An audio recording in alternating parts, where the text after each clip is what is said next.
주셔서 감사드리며 예수님의 이름으로 기도드립니다. 아멘. 예, 오늘 성경 통도 이제 11주 차로 접어들고요. 다음 주에는 역대상 1장부터 9장까지 그리고 에스더, 에스라, 느헤미야, 요엘 그리고 시편의 남은 부분을 통독하게 됩니다.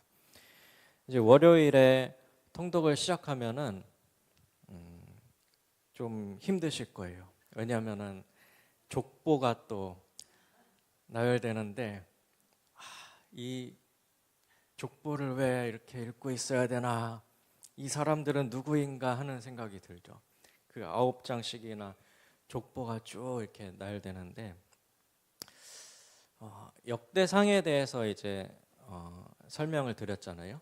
열왕기서와는 달리 역대기서는 포로 귀환 후에 이제 공동체를 다시 재건해야 되는 사람들을 위해 쓰여진 역사서다라고 설명드렸죠. 그런 관점에서 한번 족보를 한번 읽어보시면 좋을 것 같아요. 우리가 그 포로 70년간의 포로 생활을 끝내고 이제 다시 고향으로 돌아가서 우리 공동체를 재건해야 되는 그 무리 중에 한 사람이다 생각하고 이 역대상 첫 부분을 읽는 거죠. 그러면은 굉장히 감격스럽지 않을까요? 우리는 우리와 상관없는 족보다 이렇게 생각할 수도 있지만 그때의 그 유대인들에게 아담부터 이렇게 쭉 내려오는 이 족보를 보면 굉장히 가슴이 벅차오르지 않을까요?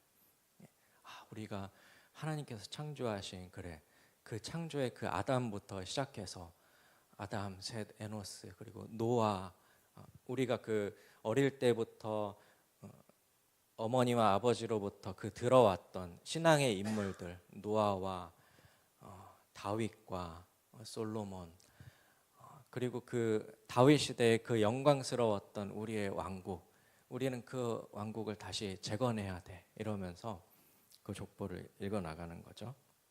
그리고 우리하고도 상관없는 족보가 아니죠. 왜냐하면은 이 족보가 연결되어서 예수님까지 연결되잖아요. 우리는 그 예수님을 메시아로 믿고 따르는 사람들이니까 우리에게도 큰 의미가 있는 족보라고 할 수 있습니다.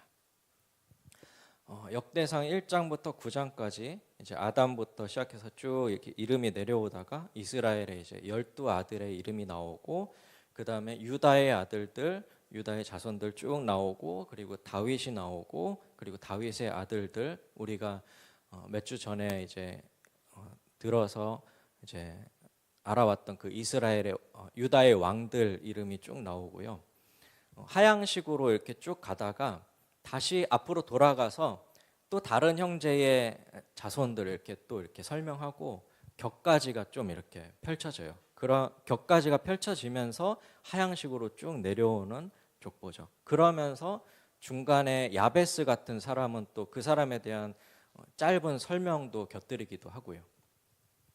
야베스에 대해서는 제가 저번 한밤 때 이제 말씀 나누면서 조금 언급을 했는데요.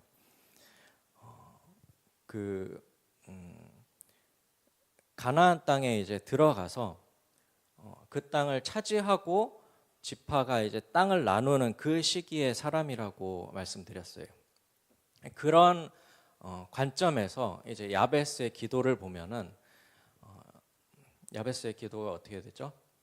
나의 지역을 넓히시고 내게 복의 복을 더하사 나의 지역을 넓히시고 나로 환난을 벗어나 근심이 없게 하옵소서 이렇게 기도하잖아요. 이게 그런 관점에서 보면은 그냥 하나님 내게 복을 주셔서 내가 뭐 좋은 차, 좋은 집을 갖게 해주세요, 뭐 대학 입시에 합격하게 해주세요, 좋은 직장 갖게 해주세요, 이런 차원의 기도가 아니라 정말 하나님께서 하라고 명령하신 그 일, 시대적인 사명을 내가 지금 하고 있는데 그게 장난이 아니잖아요. 그 사명이 정말 싸워서 전쟁에서 이겨야 되는 그 일인, 목숨을 걸고 하는 일인데 그 일을 하는데 얼마나 두렵고 힘들고 대적들도 많고 얼마나 힘들겠어요. 그런 상황에서 하나님 제발 저를 도와주셔서 제가 하나님께서 맡겨주신 이 사명을 잘 감당할 수 있도록 해주세요. 하나님께서 이 가나안 땅을 정복하라고 하셨는데 제가 이 일을 잘 감당해서 저희 지역이 넓어질 수 있도록 제가 차지할 땅을 차지할 수 있도록 도와주세요. 그리고 모든 대적들 가운데서 저를 보호해 주셔서 저로 근심이 없게 하시고 환난이 없게 해주세요. 이런 그 삶의 절절한 그 힘든 상황 가운데서 드리는 기도잖아요. 근데 이게 이제 역대상 이제 포로기 이후에 백성들에게 요 구절을 딱 넣음으로 인해서 그때 이제 가나안을 정복해야 했던 그 이스라엘 백성들의 상황과 그 포로기 이후에 다시 가나안 땅으로 들어가서 다시 그 땅을 정복하고 건설해야 될 그 유다인들의 상황이 비슷하죠. 그러니까 그 사람들에게 이 야베스의 기도가 위로가 됐을 거라는 얘기예요. 여러분 이렇게 야베스처럼 기도하면서 하나님을 신뢰하고 공동체를 재건하십시오 라고 하면서 아마 그런 생각으로 썼을 거라고 제가 생각을 했습니다. 그래서 이 역대기서를 통해서 우리는 하나님 나라의 백성이고 하나님과 언약을 맺은 백성이고 하나님의 기업을 이룰 상속자이다. 우리는 남은 자로서 다시 하나님 나라를 건설해 가야 된다라는 것을 일깨워 주고 있죠. 그리고 나서 이제 에스라, 에스더, 느헤미야 이 부분을 읽게 되는데 요거는 이제 포로 귀환 시대에 해당돼요. 요 도표를 보고서 띄워놓고서 설명을 할게요. 여기 보면은 요 빨간 점 보이시나요 혹시? 예. 바벨론의 포로로 끌려가서 70년간 포로 생활을 하게 되죠. 605년에 다니엘과 친구들이 잡혀가고 BC 597년에 에스겔과 많은 사람들이 잡혀가고 그리고 BC 586년에 느부갓네살 왕에 의해서 예루살렘 성전이 완전히 파괴돼서 포로로 끌려가게 됩니다. 그리고 나서 70여 년간 포로 생활을 하게 돼요. 요때 1차 포로기부터 시기를 계산하면은 여기 이제 고레스 왕, 페르시아의 고레스 왕이 너희는 유다인들은 다시 고향으로 돌아가서 성전을 재건하라고 그 칙령을 내리기까지 그래서 다시 귀환하기까지 요때가 BC 539년인데요. 이렇게 계산하면은 거의 70년 가까이 되죠. 근데 딱 70년으로 떨어지진 않아요. 그렇죠?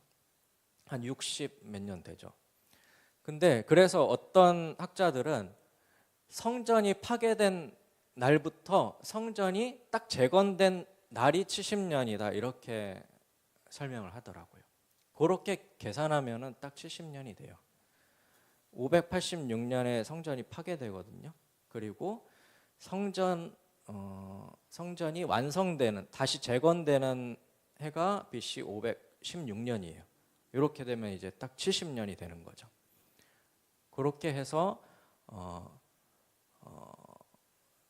예레미야서에 예언됐던 70년간 바벨론 포로 생활을 할 것이다라는 예언이 이렇게 성취되었다라고 설명하는 학자들도 있어요.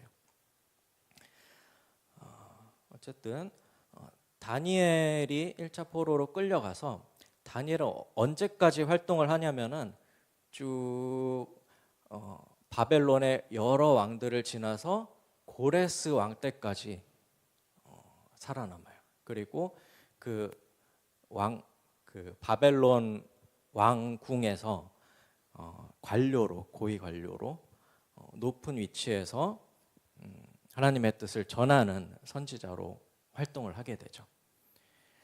다니엘 1장 21절에 보면 다니엘은 고레스 왕 원년까지 있으니라라고 이렇게 돼 있어요. 그러니까 고레스 왕 원년까지는 다니엘이 살아 있었고 활동을 했다는 걸 알 수 있죠. 그리고 다니엘서 10장 1절에 보면은 다니엘이 고레스 제3년의 환상을 봐요. 뭐 북방왕과 남방왕이 싸우는 그 환상을 보는데 그것이 고레스 제3년이었다. 그러니까 고레스 3년까지도 다니엘은 생존했었겠죠, 당연히. 그리고 나서 다니엘서 끝부분이 어떻게 끝나냐면 너는 가서 마지막을 기다리라. 이는 내가 평안히 쉬다가 끝날에는 내 몫을 누릴 것임이라. 이걸 보면 좀 어떤 뉘앙스 같으세요? 하나님께서 다니엘에게 이렇게 말씀하셨는데 제가 보기에는 너의 사명을 이제 다 했다. 수고했다. 이제 너는 이제 다시 내가 나의 나라로 부를 텐데 그 끝날을 기다려라. 라고 하는 것처럼 이제 그런 뉘앙스로 느껴지거든요. 그런 거를 이제 봤을 때 고레스 왕 그 초기 부분 3년 정도 그때까지 생존했고 그때 정도에 이제 죽었던 것 같아요. 죽어서 하늘로 갔던 것 같아요. 그 다니엘이 그 포로로 처음 잡혀갔을 때 나이가 청소년 정도 나이라고 했죠. 그러면은 15에서 한 16살 정도라고 치면은 고레스 왕 때까지 살아 있었다면은 몇 살 정도 됐을까요? 연도표를 보면은 한 80대 중반 정도. 백발이 하얀 그 백발의 노인이 되어서 바벨론 그 성벽이 무너질 때에 그때에 점잖게 앉아서 페르시아 왕이 오는 것을 맞이했죠. 그리고 아마 고레스 왕에게 예레미야서에 어디였죠? 그 이사야서죠. 이사야서에 예언돼 있는 고레스 왕의 예언에 대해서 말해주지 않았을까라고 추측할 수 있어요. 당신에 대해서 하나님께서 미리 준비하셨다. 당신이 바벨론을 무너뜨리고 당신이 우리 유다 민족을 다시 본국으로 돌아가게 할 것을 하나님께서 미리 예비하셨다라고 알려줬을 거라고 추측을 할 수 있어요. 그래서 고레스 왕이 칙령을 내려서 유다 민족을 다시 돌아가게 했을 수도 있어요. 왜냐하면 고레스 왕 칙령에 보면은 하늘의 신 여호와께서 세상 만국을 내게 주셨고 나에게 명령하여 유다 예루살렘의 성전을 건축하라 하셨나니 라고 돼 있는데 이게 누가 알려주지 않으면 여호와 하나님의 신앙을 가지고 있는 누가 알려주지 않으면은 고레스 왕이 그거를 스스로 이렇게 말할 수 있을까라고 그렇게 생각을 해보는 거죠. 하늘의 신 여호와께서 세상 만국을 내게 주셨다. 그리고 나에게 명령해서 유다 예루살렘의 성전을 건축하라고 나에게 하셨다라고 이렇게 정확하게 알고 있는 걸 봐서 그때 당시에 이제 고위 관료로 있던 다니엘 선지자가 고레스 왕에게도 선한 영향력을 끼치지 않았을까 그렇게 생각을 해볼 수 있었습니다. 그러고 나서 고레스 칙령에 의해서 1차 포로 귀환이 이루어지죠. 에스라서 1장부터 6장까지에 쓰여져 있는 내용이에요. 1차 포로 귀환은 유다 총독 스룹바벨이라는 사람이 백성들을 인도해 갔어요. 근데 에스라서 1장에 보니까 세스바살이라는 사람이 나오는데 1장 8절에 유다 총독 세스바살이 고레스의 칙령을 받고 포로 귀환을 준비하는 내용이 나오거든요. 근데 또 2장에 가면은 또 스룹바벨이 백성들을 인도해서 온단 말이에요. 이런 부분이 좀 많이 헷갈리는 거죠. 그래서 주석을 찾아보니까 두 가지 견해가 있어요. 첫 번째는 이게 둘이 다른 사람인데 세스바살이라는 사람이 먼저 귀환을 준비했고 실제로 백성들을 인도해서 나온 사람은 스룹바벨이다라고 보는 견해가 있고, 아니다, 스룹바벨의 다른 이름이 세스바살이다, 같은 동일 인물이다라고 보는 견해가 있더라고요. 그래서 세스바살이라는 이름이 그 에스라서 초반 이후에는 등장하지 않는 걸로 봐서 저는 스룹바벨의 다른 이름이 세스바셀이 아닌가 그렇게 생각을 하고요.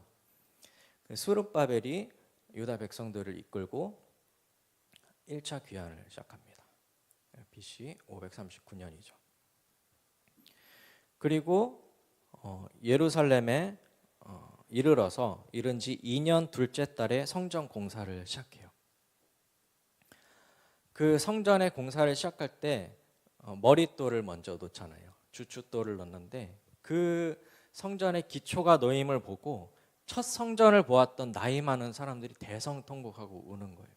왜냐하면 너무 감격스러워서 그 성전이 무너지는 것을 보고 이렇게 오랫동안 포로 생활을 했는데 다시 돌아와서 성전을 짓고 있다니 너무 감격해서 대성통곡을 합니다.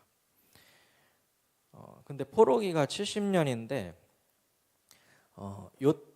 요때부터 하면은 이제 요때까지 이제 60 몇 년이 되는데 요때 그 3차 포로 성전이 멸망할 때 586년부터 요렇게 해서 성전이 다시 공사가 시작될 때 536년으로 하면은 한 50년 정도잖아요.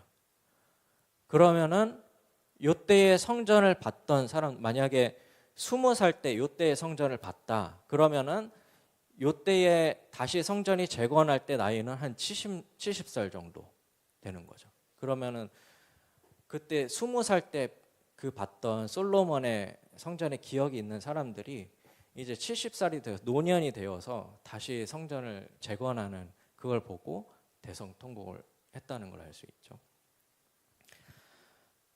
그리고 젊은 사람들은 와, 성전이 다시 지어지는구나 하고 기쁨의 함성을 질렀습니다.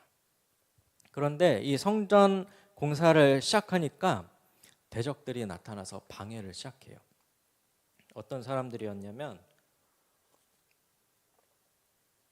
아수르 왕이 이스라엘을 함락시킬 때 아수르에 있던 사람들을 그 이스라엘 지역에 끌고 와서 그쪽에 살게 했고, 그리고 이스라엘에 살고 있던 백성들은 아수르를 끌고 가서 이렇게 서로 이렇게 민족이 혼합돼서 섞이도록 했다고 했어요. 그런데 아수르 왕이 사마리아 지역에 옮겨서 그쪽에서 오래 살고 있던 그 사람들이 방해를 하는 거죠. 그 사마리아 지역에 살고 있던 사람들이 관리들에게 뇌물을 주어서 성전 건축을 막습니다. 그래서 다리오 왕 때까지 16년간 공사가 중지돼요. 여기 보면은 다리오가 두 다리오가 나오는데요.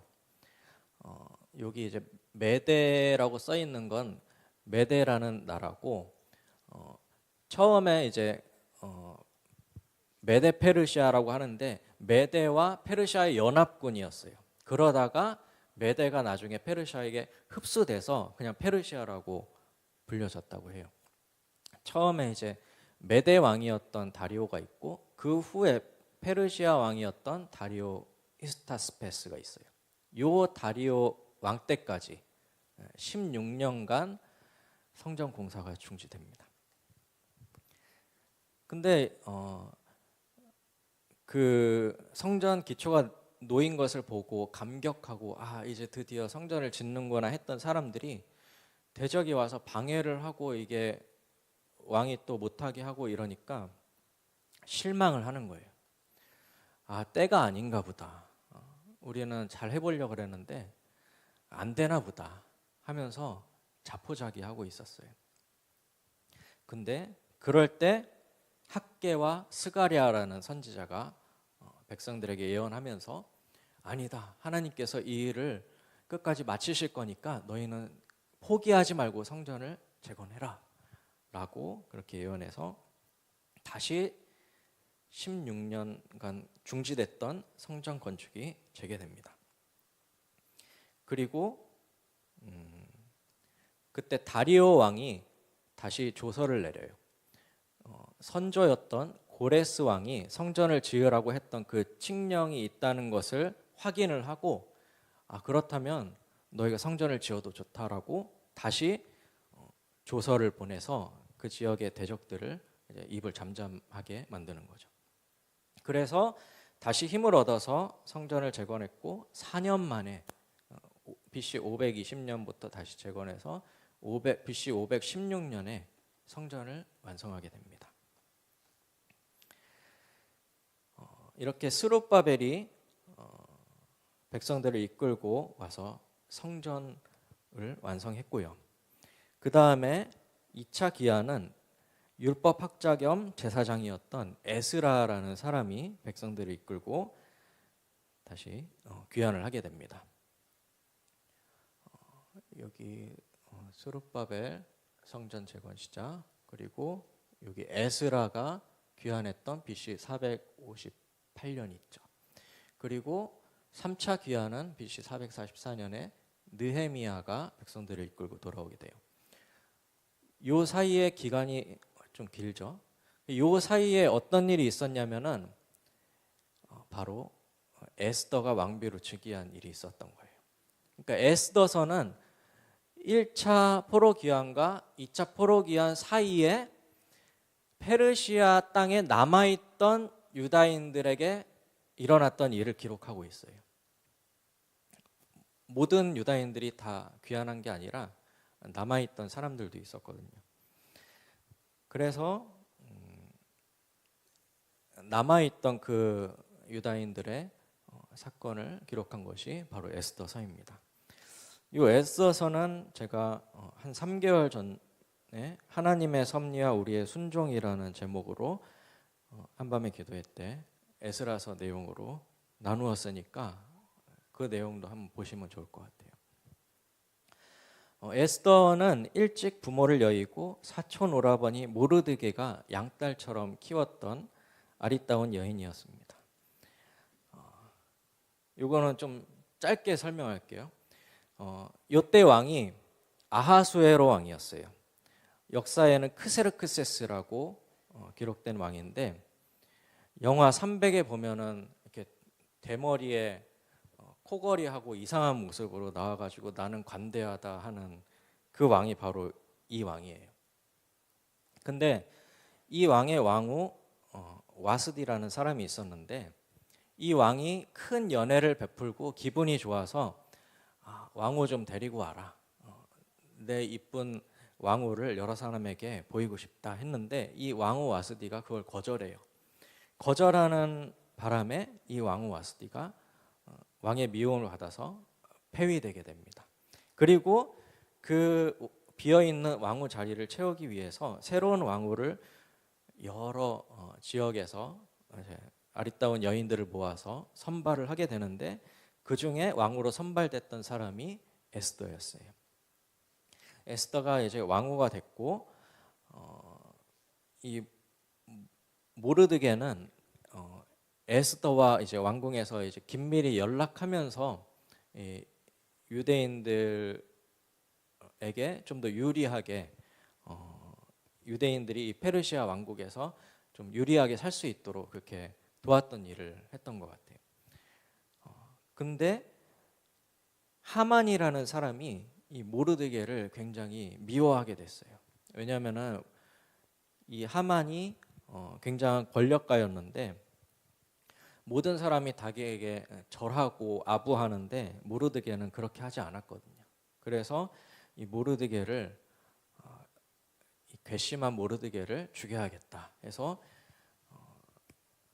22m 되는 나무를 준비해서 이 모르드게를 나무에 매달고, 또 유대인들을 죽일 날을 제비 뽑아서 유대인들을 진멸할 계획을 세우게 돼요. 이 계획을 알게 된 모르드게가 에스더에게 가서 전달을 하죠. 네가 왕후가 된 것이 이때를 위함이 아닌지 누가 아느냐? 네가 우리 민족을 구할 수 있다. 네가 왕에게 나가서 우리 민족을 구해야 한다라고 말을 하죠. 그 에스더는 왕에게 나간 지 오래된 상태라서 그렇게 함부로 나아갈 수가 없었어요. 그 왕에게 왕의 명령 없이 나아가는 사람은 죽임을 당하게 되는 것이 법이었거든요. 그런데 에스더가 결국은 결단을 하고 죽으면 죽으리라 하면서 왕에게 나아갑니다. 그런데 왕이 그 왕후 에스더를 보고 그 모습이 너무나 아름다워 보여서 자기에게 오는 것을 허락했습니다. 그리고 왕후가 원하는 것이 무엇이냐? 내가 나라의 반이라도 주겠다. 그렇게 말하니까 에스더가 그러면은 하만과 함께 자기가 마련한 잔치 자리에 좀 와달라고 얘기를 해서 하만과 왕을 잔치에 초대합니다. 그리고 거기에서 바로 얘기하는 것이 아니라 다음에 한 번 더 하만과 함께 와주십시오라고 얘기를 했어요. 하만은 아주 의기양양한 거죠. 내가 왕후가 초대한 잔치 자리에 갔다. 다른 사람 하나도 없고 왕과 나 둘만 초대받았다 하면서 아주 의기양양했죠. 그런데 두 번째 초대받은 그 자리에서 에스더가 폭로를 하게 되죠. 저 악한 하만이 우리 민족을 죽이려고 합니다. 우리 민족을 살려주십시오. 라고 해서 왕이 하만을 괘씸히 여기고 하만을 처단하고 하만이 유다인들을 죽이려고 제비뽑았던 그 날에 오히려 상황이 역전돼서 유다인들이 그 대적들을 죽이는 날로 바꾸어 주었죠. 그래서 그 제비 뽑은 날에는 오히려 유다인들의 대적들이 진멸을 당했습니다. 그 내용이 바로 요 에스더서에 있는 내용입니다. 그리고 이제 에스라의 2차 포로 기한이 시작되는데 이 에스라는 율법학자이자 제사장이었어요. 그리고 왕에게 총애를 받는 사람이었기 때문에 아닥사스다 왕의 그 조서를 받아가지고 백성들을 데리고 귀환을 했어요. 그리고 제사장 에스라를 따라서 많은 레위인들과 제사장들이 하나님께 드릴 예물을 가지고 고향으로 돌아왔죠. 에스라가 첫째 달 초하루에 페르시아 왕궁에서 출발해서 다섯째 달 초하루에 예루살렘에 도착을 합니다. 4개월간의 긴 여정이었죠. 그런데 이 4개월 걸린 여정도 가장 짧은 길을 선택해서 빨리 온 거였어요.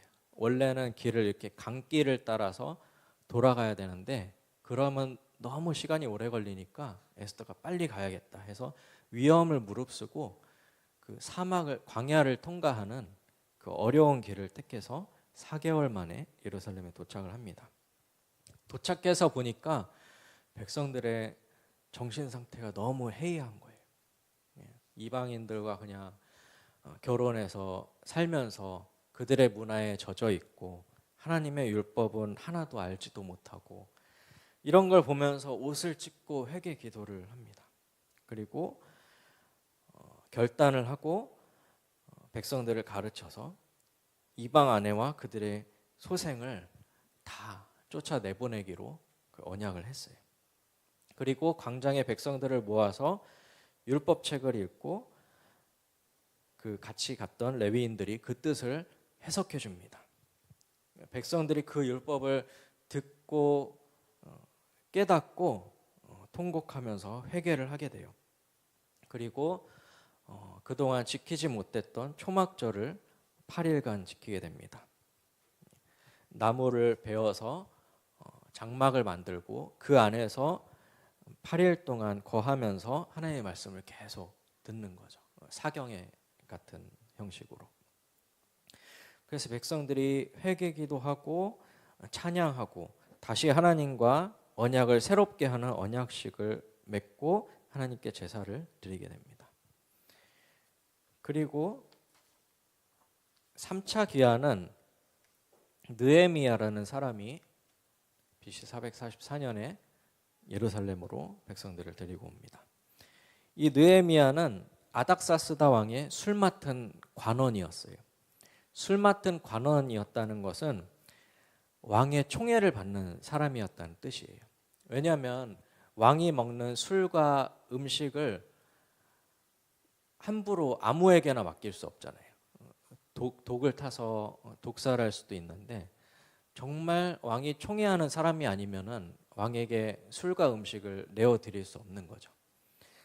그렇게 왕의 총애를 받았던 느헤미야가 아닥사스다 왕의 그 술자리에서 이제 왕의 얘기도 들어주고 이렇게 대화도 하고 이런 일을 했습니다. 그런데 어느 날 왕이 느헤미야 얼굴을 보니까 수심이 가득한 거예요. 그래서 왕이 느헤미야에게 묻습니다. 아니 왜 이렇게 근심하고 있냐? 무슨 일 있냐? 그러니까 느헤미야가 잠깐 하나님께 마음으로 기도하고 왕에게 자기의 고민을 아뢰입니다. 왕이시여, 지금 제 고향 유다 땅에 예루살렘에 그 남아 있는 사람들이 큰 환난과 능욕을 당하고 성과 성벽과 성문은 허물어지고 불탔다고 합니다. 그래서 제가 좀 수일간 슬퍼하며 기도했습니다.라고 하니까 그러면은 내가 너에게 어떻게 해주면 좋겠느냐 하니까 나를 유다 땅으로 좀 보내주셔서 성읍을 건축하게 해주시옵소서. 제가 기간을 정하고 요 기간 동안 제가 성읍을 건축하고 돌아오겠습니다라고 그 약속을 하고 왕의 조서를 가지고 여러 귀한 자들을 이끌고 예루살렘으로 옵니다. 그런데 여기서 또 많은 대적들이 방해를 하는 거예요. 사마리아 총독이었던 산발랏이라는 사람과 암몬 사람 도비야, 아라비아 사람 게셈이 연합해서 이 느헤미야가 백성들과 함께 성읍을 건축하는 것을 방해하는 거죠. 처음에는 느헤미야를 비웃습니다. 네가 건축하는 이 돌 성벽은 여호가 올라가도 무너지겠다 하면서 비웃고 너는 이 일을 해내지 못할 거야라고 비웃으면서 방해합니다. 느헤미야가 하나님께 기도하죠. 하나님이여, 우리가 업신여김을 당하나이다. 그들이 욕하는 것을 자기들의 머리에 돌리시고 그들의 악을 덮어주지 마소서 하면서 백성들과 함께 열심히 성벽을 재건합니다. 그리고 성벽이 점점 연결되고 높아져 갈 때 이 산발락과 도비아와 게셈이 굉장히 분노하면서 더 방해하게 돼요. 사람들을 선동하고 또 그 지역에 있는 사람들에게 모함하고 뇌물을 주면서 이 성벽을 짓는 것을 방해합니다. 느헤미야가 백성들에게 무기를 가지고 성벽을 공사를 해라 해서 무기를 가지고 성벽을 지키면서 성벽을 재건하게 됩니다. 밤에도 불침번을 서게 되고 열심히 성벽을 재건해서 52일 만에 성벽 공사가 끝나게 됩니다. 그러자 주위의 대적들이 다 두려워하며 크게 낙담하였습니다. 성벽을 다 완성한 후에 문지기들, 레위인들 이런 사람들을 성전을 중심으로 조직을 다시 정비했고, 그리고 부자들이 가난한 형제들에게 고리로 이자를 받는 것을 금지했습니다. 그리고 그 당시 섞여 살던 암몬 사람과 모압 사람을 공동체에서 분리시키고 그 암몬 사람이었던 도비아가 그 당시에 대제사장과 친척 관계였어요. 사돈 관계를 맺어서 그 성전 안에 방을 쓰고 있었어요.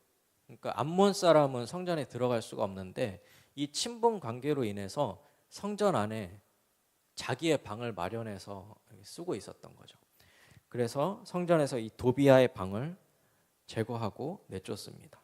그리고 안식일에 장사하고 일하는 것을 금지했고 이방인과의 혼인을 금지하고 에스라와 함께 율법을 백성들에게 가르쳤습니다. 그러니까 이 당시 이제 에스라와 느헤미야는 활동 시기가 겹치는 거죠.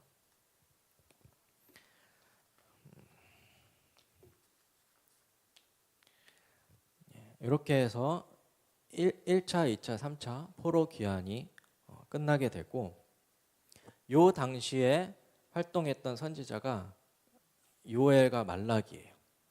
그 이제 구약이 이제 이것으로 이제 거의 마치게 되는 거예요. 이제 다음 주에 읽게 되면은 그 다음 주에는 구약에 남아 있는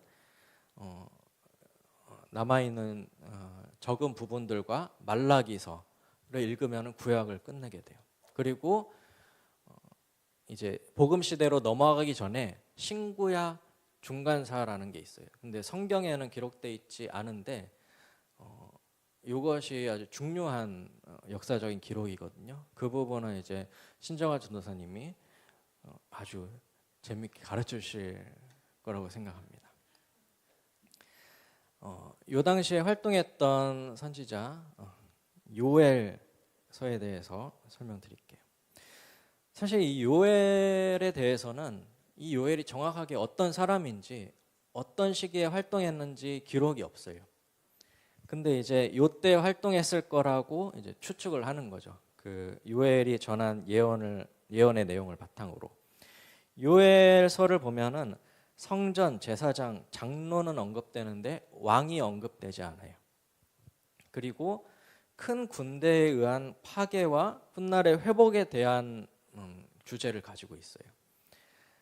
그렇게 보면은 포로 귀환 후에 성전이 다시 재건되고 그 안에서 다시 제사가 있고 제사장들이 활동했던 그 시기, 그리고 그 이후에 신구약 중간기 가면은 또 유다 백성들이 헬라 군대에 의해서 큰 침략을 당하거든요. 그러니까 이 시기로 보면은 맞을 것 같아요. 성전이 재건돼서 활동하지만 백성들이 여전히 죄를 지었기 때문에 훗날에 헬라에 의해서 다시 큰 침략을 받게 되는 요 시기, 바로 요 시기, 말라기와 요엘이 활동했던 요 시기입니다.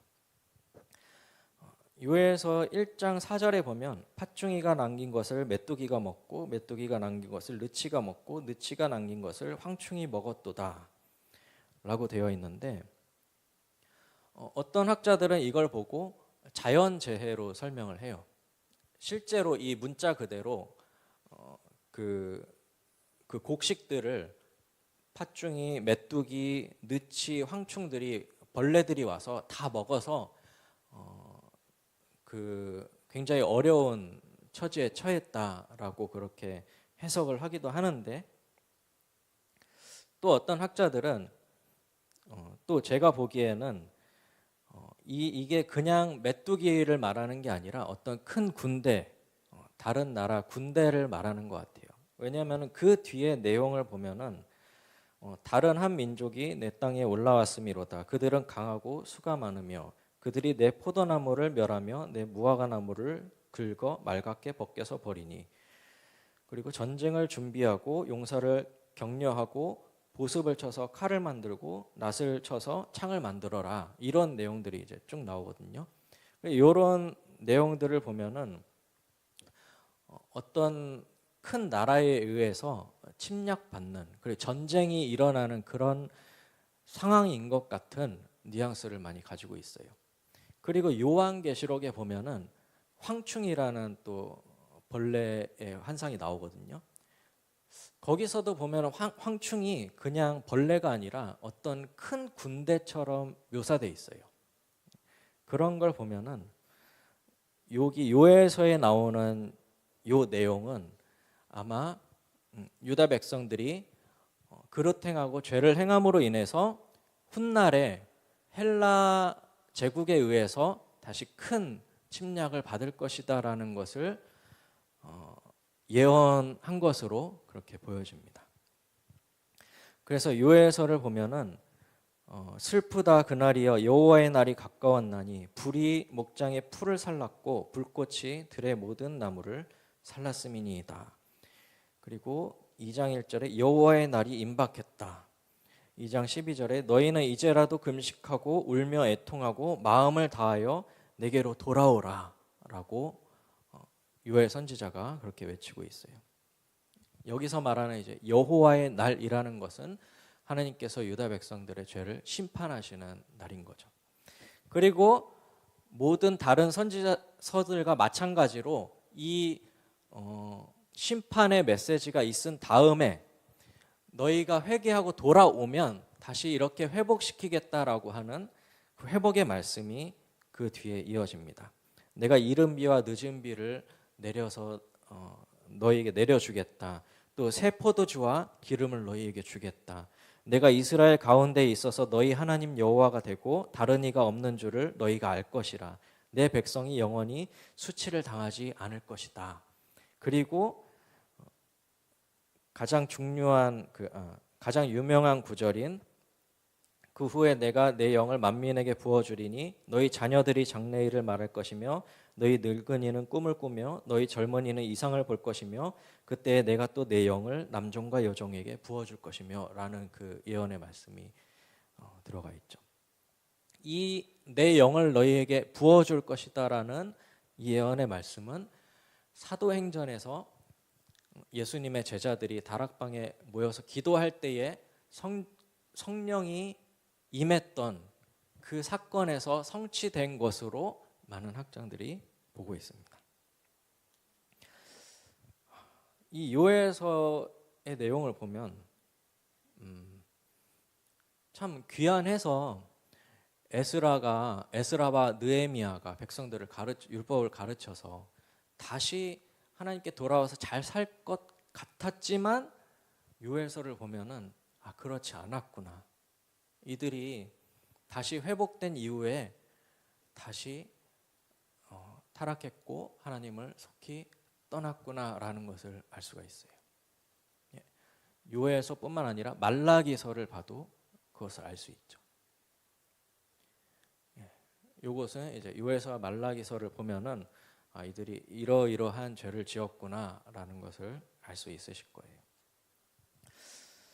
이렇게 해서 저는 구약을 여기까지 이제 읽으면서 생각했던 것이 참 우리가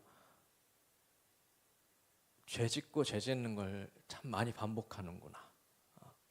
이스라엘 백성뿐만 아니라 이제 우리들도 예수님을 따른다고 하는 우리들도 이 역사는 계속 반복되고 있구나. 정말 우리가 정말 죄인이다. 하지만 이러한 역사가 몇천 년 동안 끊임없이 반복되면서도 하나님께서는 우리를 버리지 않으시고 포기하지 아니하시고 끝까지 하나님의 일을 성취해 가셨구나라는 것을 알 수가 있었습니다. 그리고 또 한 가지는 다니엘, 에스라, 에스더, 느헤미야 이런 사람들이 다 시대적인 사명이 있었어요.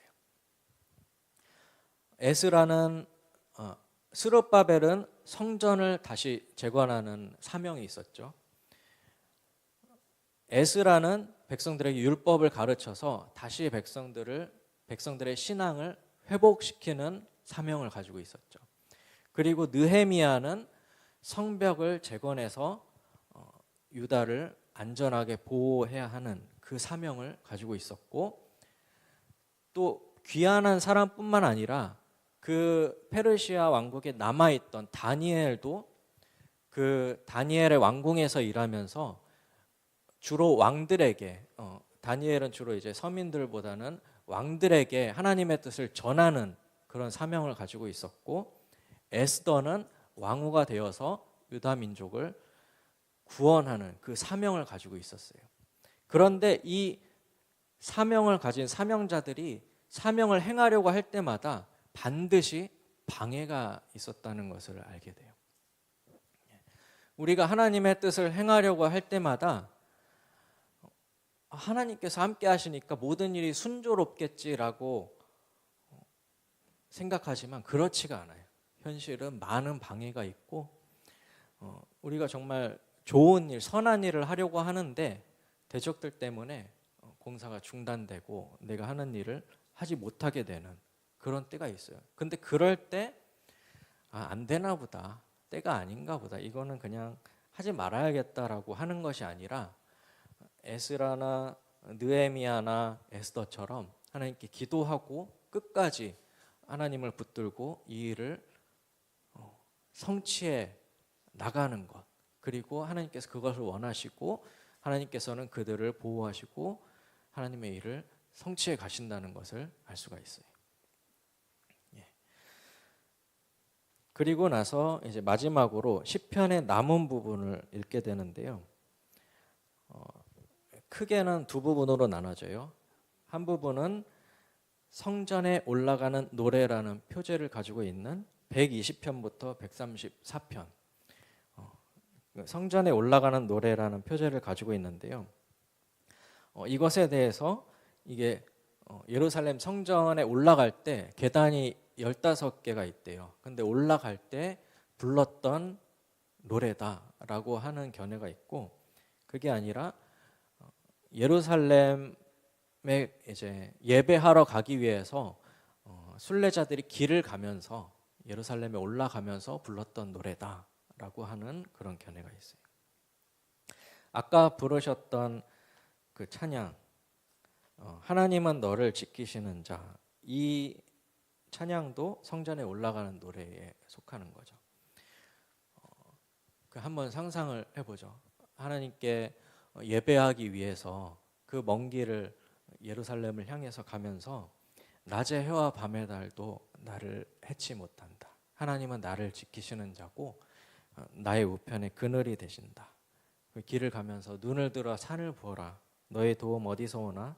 천지를 지으신 너를 만드신 여호와께로다. 이렇게 노래하면서 예루살렘에 이제 예배하러 올라가는 거죠. 이렇게 성전에 올라가는 노래 묶음이 있고, 또 한 가지는 할렐루야 시편이라고 하는 묶음이 있어요. 113편, 또 115편부터 117편, 135편, 그리고 마지막에 146편부터 150편까지 할렐루야 시편이라는 그 별명이 붙여져 있는데요. 처음과 끝에 이제 할렐루야로 시작해서 할렐루야 끝나요. 시편 1편이 어떻게 시작하는지 아시죠? 어떻게 시작하죠? 복 있는 사람은 악인의 길을 쫓지 아니하며 죄인의 길에 서지 아니하며 하면서 그 율법을 지키는 자가 복되다라고 이제 시편이 1편으로 시작되잖아요. 마지막에는 어떻게 끝나냐? 찬양으로 끝나는 거예요. 우리의 인생 여정이 이런 것 같아요. 처음에는 하나님의 뜻을 행하고 율법을 지키고 인내하고 이런 게 중요해요. 근데 이 신앙생활을 하다 보면 결국 끝에는 찬양과 감사밖에 드릴 게 없는 거예요. 그러니까 우리가 이제 마지막 때 저 하늘나라 갔을 때는 율법이 없어요. 더 이상 힘들게 뭐 지키고 이런 것이 아니라 모든 사람들이 다 하나님을 밝히 알기 때문에 율법이 필요가 없는 거예요. 그때는 오로지 감사와 찬양밖에 없는 거죠. 그때는 하나님께서 우리의 모든 수고를 다 하시고 눈물을 닦아주시고 수고했다, 다 끝났다. 이제 이곳에서 나와 함께 살자. 영원히 하나님과 함께 사는 그 찬양의 나라로 가게 되는 것이 우리의 인생인 것 같고, 이 시편이 그것을 담고 있는 것 같습니다. 자, 이렇게 다음 주에 에스더서, 에스라, 느헤미야, 요엘, 그리고 시편까지 읽으시면서 우리와 함께 하시는 하나님, 또 우리의 길을 열어가시는 하나님에 대해서 함께 묵상하는 한 주가 되기를 바랍니다. 함께 찬양하시겠습니다.